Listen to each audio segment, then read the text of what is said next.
அதேபோன்று இன்னும் ஒரு விடயம், தரம் 5 புலமை பரிசில் பரீட்சை தொடர்பான விடயத்தில் வினாக்கள் வெளியாக இருக்கின்றமையின் காரணமாக அந்த பரீட்சையை மீள நடத்த வேண்டும் என்று பெற்றோரில் ஒரு சாரார் கோரிக்கை முன்வைக்கின்றார்கள். அரசாங்கமும் அந்த விடயத்தை கையாளுகின்ற சந்தர்ப்பத்தில் மாணவர்களினுடைய, அதாவது சர்வதேச மற்றும் தேசிய ரீதியான நிபுணர்களின் ஊடான குழு ஒன்று ஆய்வை நடத்தியது இந்த விடயத்தை எவ்வாறு கையாள்வது என்று.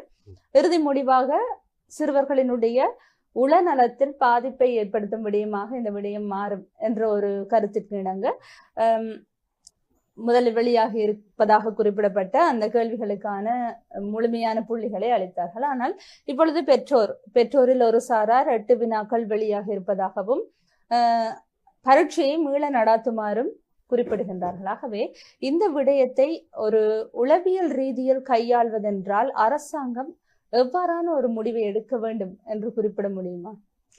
சாதாரணமாக இந்த 2 முடிவுகளும் ஒரு முடிவை பொறுத்தவரையில், அதாவது பரீட்சையிலே கேள்விகள் வெளியாக இருக்கிறது, ஆனால் நீங்கள் பரீட்சை நடத்தித்தான் ஆக வேண்டும் என்பது ஒரு மோரல் பெர்ஸ்பெக்டிவ்.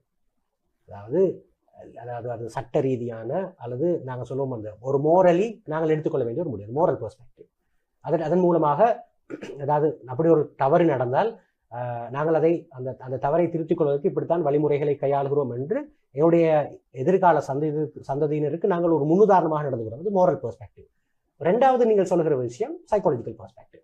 சைக்காலஜிக்கல் பெர்ஸ்பெக்டிவை பொறுத்தவரை ஆல்ரெடி இந்த ஸ்காலர்ஷிப் எழுதுகிற மாணவர்கள் உளவியல் ரீதியான ஒரு அழுத்தத்தை முகம் கொடுக்கிறார்கள் என்கிற ஒரு ஆய்வு இது 1996ஆம் ஆண்டிலிருந்து செய்யப்பட்டு கொண்டிருக்கிறது. ரைட், அப்படியான ஒரு விஷயம் சொல்லப்பட்டு கொண்டிருக்கிறது.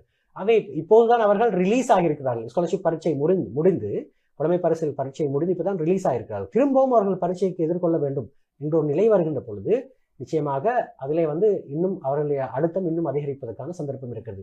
ஸோ அதை கருத்தில் கொண்டு, மாணவனுடைய உளநிலையை கருத்தில் கொண்டு நாங்கள் இந்த விஷயத்தை 2வது நபர்கள் சொல்கின்ற, அதாவது உளவியல் பார்வையிலே இந்த பரீட்சை நாங்கள் நடத்தக்கூடாது என்கிற ஒரு நிலைப்பாட்டில் இருப்பார்கள்.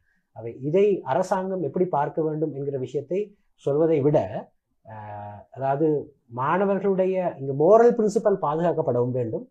ரைட், அதாவது சட்டம் சார்ந்த விஷயங்கள் பாதுகாக்கப்பட வேண்டும், முன்னுதாரணமாக நடந்து கொள்ளவும் வேண்டும்.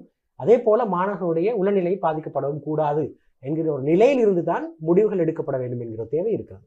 அதே இது சம்பந்தமான விஷயங்களை இன்னும் ஆய்வுகளுக்கு உட்படுத்தி அதனுடைய கடைசி முடிவுகள் என்னவாக வருகிறதோ இது 2ம் சார்ந்து எடுக்கின்ற பொழுது நிச்சயமாக அந்த முடிவுகள் எல்லோருக்கும் பிரயோசனமான விஷயமா இருக்கும்.